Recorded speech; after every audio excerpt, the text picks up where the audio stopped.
What if everything you thought you knew about Jason Voorhees was a lie? What if he wasn't the true killer behind the Camp Crystal Lake massacres? In this video, we uncover hidden police records, lost tapes, and classified testimonies that point to a far more terrifying truth, one that connects Jason's resurrection, his mother's madness, and a series of mysterious deaths that no one has ever explained. Stay until the end, because the real killer might still be out there. For decades, Jason Voorhees has been the face of fear, the unstoppable slasher, the undead monster, the ghost that haunts Camp Crystal Lake. But the deeper we dig, the stranger the story becomes. Because according to recently uncovered documents, Jason might not have been the one who started the killings at all.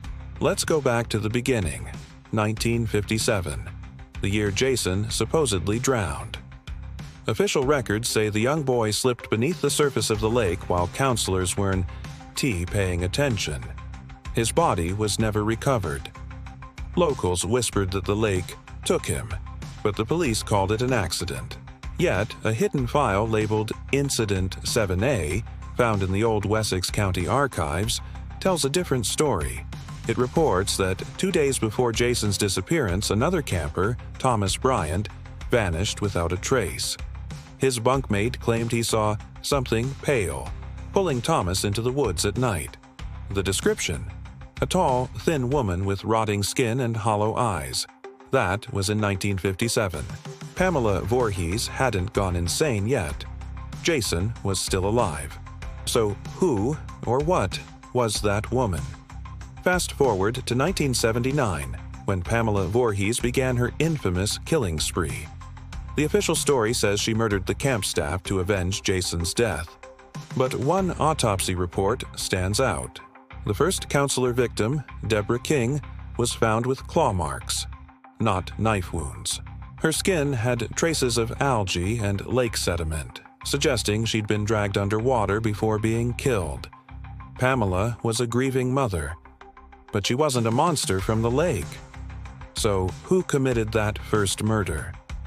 The surviving counselors claimed they saw two figures that night, one woman and one shadowed shape standing behind her. Some said the second figure was Jason, but others swore it wasn't a boy at all. It was something else. Now, here's where things get disturbing. In 1981, a private investigator named Ellen Richter began researching the Voorhees case for a book. She interviewed several witnesses who claimed to have seen Jason after his death, but always near the water, always at night, and always followed by strange electrical interference. One witness said, when he appeared, the air went cold, but there was something behind him, a woman, whispering. Richter's last journal entry, dated October 12, 1982, reads, "Jason doesn't act alone. The lake commands him. Pamela was just the first voice." 2 days later, Ellen vanished. Her car was found parked near the camp.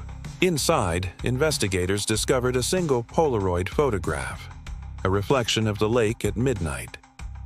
In the water, reflection, faint but visible, was the outline of a second face beside Jason's mask.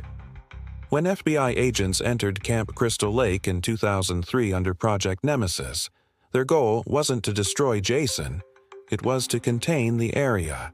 In one report, declassified years later, an agent described discovering a ritual chamber beneath the old cabins, carved with ancient symbols.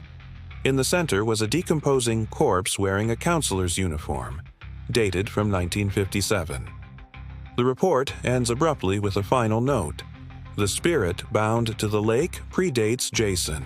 The killings are a continuation, not an origin. Could it be that Jason was never the true killer, but rather a vessel?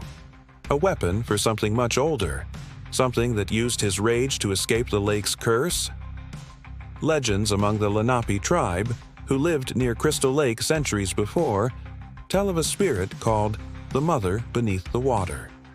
She was said to lure those who broke sacred ground, dragging their souls below until they served her in silence. When settlers dammed the lake in the 1800s, they unknowingly sealed her prison. The story says she would one day find a host, someone full of pain, someone who couldn't die. Jason Voorhees. If you rewatch the old footage from the early Friday the 13th films, small details begin to make sense. Jason's ability to resurrect again and again, his unnatural connection to water, his silence as if another presence spoke for him. And what about Pamela Voorhees? Some believe she was the first host, that the whispers she heard from the lake weren't from Jason at all, but from the mother beneath the water.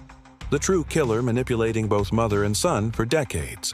In 1999, a camp demolition crew uncovered something strange beneath Cabin 4.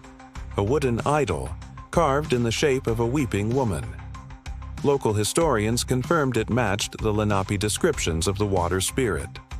Days later, the crew's foreman disappeared and work was halted indefinitely. The idol was never recovered, so if Jason wasn't the real killer, what was?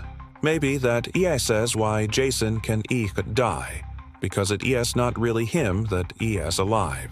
It's her, the entity that controls him, the ancient spirit that lives through him, the curse that keeps Camp Crystal Lake forever tainted. Jason Voorhees is just the mask. The real face of evil is the one behind it. And maybe that's why, even now, strange things still happen around the lake. Locals report hearing footsteps by the water. Visitors claim to see reflections that don't match their movements. Some say they hear a woman crying at midnight whispering, "He's not done yet."